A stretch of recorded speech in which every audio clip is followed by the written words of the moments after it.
Hello, welcome to can studies. इस video में आज हम एक ऐसे आपको दिखाते हैं एक स्टूडेंट का जो 2019 में रिटेन क्वालिफाइड है। हाउएवर चूंकि due to some medical reasons वो मेडिकल में डिस्क्वालीफाई हो गया, but he is the best. आज नकल जो भी चीजें हैं, कहीं ना कहीं कुछ चीजें था मेडिकल में, तो वो चलो इस बार ये कर लेगा। उस चीज का कुछ शायद ऑपरेशन वगैरह करवाने के लिए बोला गया था।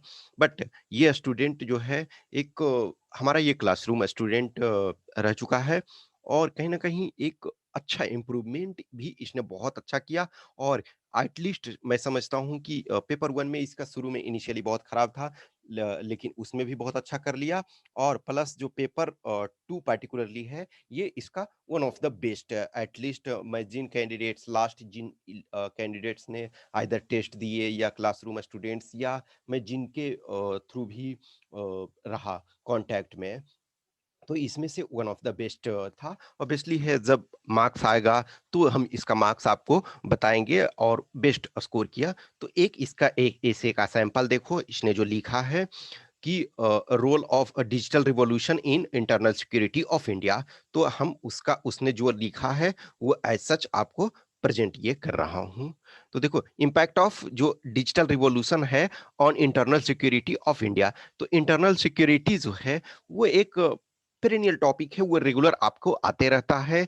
और कहीं ना कहीं चूंकि आप खुद ही इस जॉब में असिस्टेंट कमांडेंट में आप इंटरनल सिक्योरिटी में जा रहे हो, तो आपको एज सच ये जानना जरूरी है इंटरनल सिक्योरिटी के बारे में। इनफैक्ट आप शुरू से लेकर के पेपर वन से लेकर के पेपर टू और इंटरव्यू सारे चीज में, और इनफैक्ट आपको इंटरनल सिक्योरिटी में ही इसमें यदि जाते हो तो सारी चीजों को मैनेज करना है, तो उसके बारे में जानना है। तो डिजिटल रिवॉल्यूशन का जो है इंटरनल सिक्योरिटी पर क्या इम्पैक्ट पड़ रहा है, तो देखो ये इंट्रोडक्शन इसका है कि अ Nations strength is determined by how strong it is internally.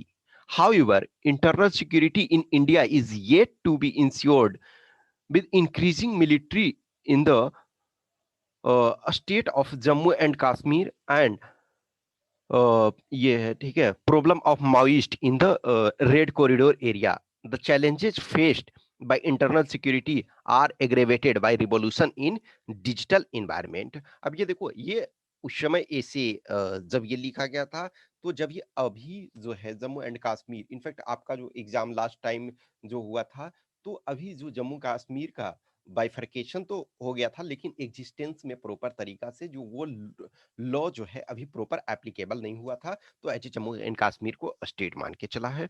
तो ये आपका एज ए इंट्रोडक्शन है। नेक्स्ट आपका है, digital revolution has both positive as well as negative impacts. Militants and insurgents, ठीक है, डिजिटल टेक्नोलॉजीज, ठीक है, इंक्रीज्ड इंटरनल सिक्योरिटी चैलेंजेस जो ये लोग यूज करते हैं, जो इंसर्जेंट्स और मिलिटेंट्स हैं, तो उनके जो नॉलेज हैं वो कहीं ना कहीं इंटरनल सिक्योरिटी के प्रॉब्लम को, चैलेंजेस को बढ़ाते हैं। As as we have seen enough examples where militants and insurgents are operating, ठीक है, remotely controlled improvised explosive devices, IED जो होता है, with the development of cellular and internet technology, ठीक है, conveying message becomes easy regardless of the fact that whether it is constructive or destructive. In the past, we have examples where false information lead to mob lynching, innocent being termed as culprits, etc. Cases of cyber crimes are also seen। और ये internal security का देखो, सिर्फ और सिर्फ मतलब जो नहीं होता है, आप एक चीज देखोगे, यहाँ इसने ब्रॉड टर्म में चीजों को डिफाइन किया है, और चीजें कि जो मूव लिंचिंग वगैरह है, या फिर फेक इंफॉर्मेशन है, फॉल्स इंफॉर्मेशन है, जो इनोसेंट वगैरह, जैसे अभी रिसेंटली देख रहे हो कि लिंचिंग जो है रिसेंट टाइम में बहुत ज्यादा ये बढ़ गया, फिर साइबर क्राइम्स वगैरह। तो इंटरनल सिक्योरिटी का ऐसा चीज सिर्फ नहीं मानो कि जो जम्मू एंड कश्मीर में प्रॉब्लम है, या जो ईस्ट प्रॉब्लम है, या फिर नॉर्थ ईस्ट में है। लॉट मोर है आपका, जो दिल्ली वगैरह में जो भी दंगे हुए या सारी चीजें, वो कहीं ना कहीं इंटरनल सिक्योरिटी का ये पार्ट आता है। Digital revolution has some positive impacts as well. The use of unmanned air vehicle, aerial इसको करना है, aerial vehicles, that is drones, has made reconnaissance easy. ये ठीक है. Besides strengthening surveillance capabilities, they are also now employed in hostile environment where patrolling by man force यानी man के द्वारा, ठीक है, is very difficult. Recently ministry of home affairs sanction project BOLD QIT in which, ठीक है, territory with the Bangladesh will be safeguarded electronically and will ensure no infiltration cross the border. तो ये आपका main body में है.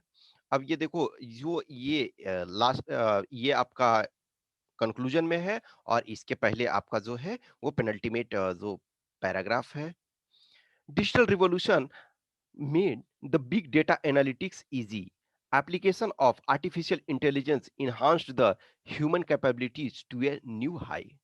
अब ये conclusion एक तरह से इनका कंक्लूडिंग पैराग्राफ, इनफैक्ट ये दोनों को कंक्लूडिंग कर सकते हो, या फिर चूंकि ये स्मॉल है तो इसको भी आप कर सकते हो. Digital revolution has both positive as well as negative effects on internal security.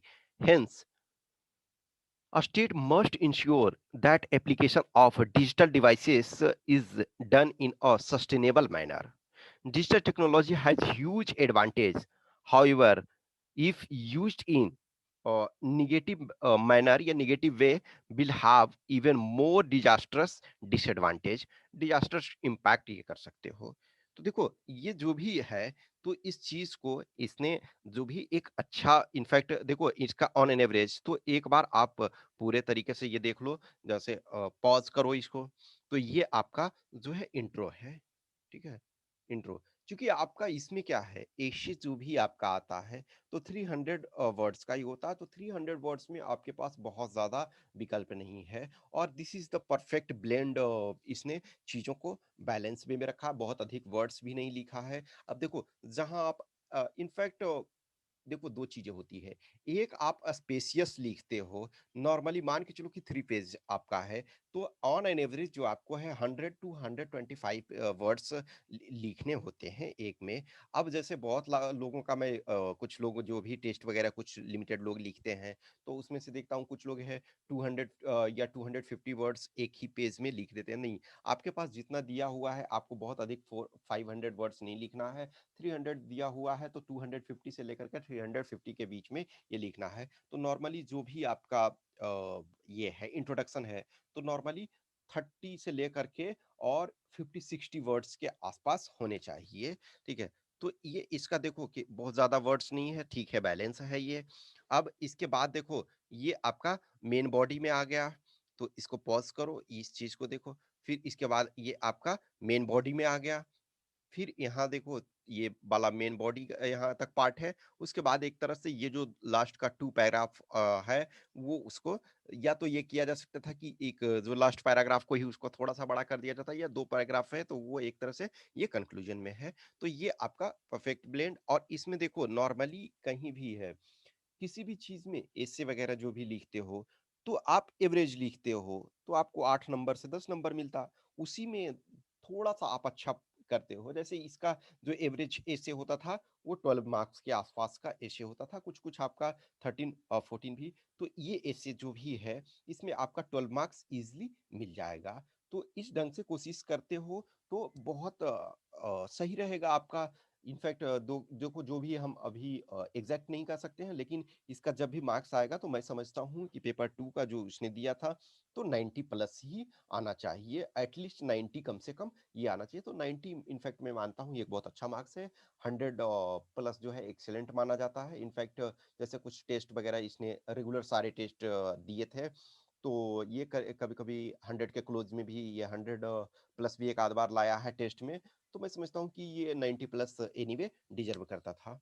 तो इस ऐसे को चीजों को देखो, कहीं ना कहीं लॉट ऑफ टाइम है ना, कि जब आपको लिखना होगा, जब लिखोगे तभी आपको एरर पता चलेगा. इन स्पाइट ऑफ इसमें भी बहुत सारे एरर्स हैं, और जब मैं इसको फीडबैक देता था या जो भी कुछ है, तो इसके भी errors at the end of the day सही है तो सही है, एरर्स है तो आपको खुद लिखते हो तो पता नहीं चलता है, तो आप उस चीज़ को लिखने का प्रैक्टिस करो। जो भी देखो क्वेश्चंस क्यूरी है तो बेटर है कमेंट बॉक्स में डालो। और कहीं भी एक रिक्वेस्ट ये चीज कि किसी भी वीडियो को पूरा देखा करो। ए लॉट ऑफ टाइम में मेजोरिटी ऑफ चीजों में, ये मेजोरिटी ऑफ वीडियो में सब में जो जैसे एमसीक्यू वगैरह डेली है उसमें मैं नहीं डालता हूँ, लेकिन अदरवाइज ये रहता है तो मैं कुछ इंपॉर्टेंट होता है तो मैं मेजोरिटी में डाल देता हूँ। अब उस चीज को वीडियो को देखते हो उसके बाद पूछते हो सर आपका कॉन्टैक्ट नंबर, तो दैट्स द थिंग्स की किसी भी वीडियो को पूरे तरह से देखो चीज़ों को समझने के लिए, तो बेटर है कमेंट बॉक्स में कमेंट करो वहाँ, या फिर जिनको भी कॉन्टैक्ट करना है तो व्हाट्सएप नंबर पे 8527146498 इस पे, या फिर आप टेलीग्राम नंबर पे 7404909669 पे ये संपर्क करो। जिन्हें भी टेस्ट देना है 2020 के लिए, वो आप केन स्टडीज पे टेस्ट दे सकते हो। Okay, thank you.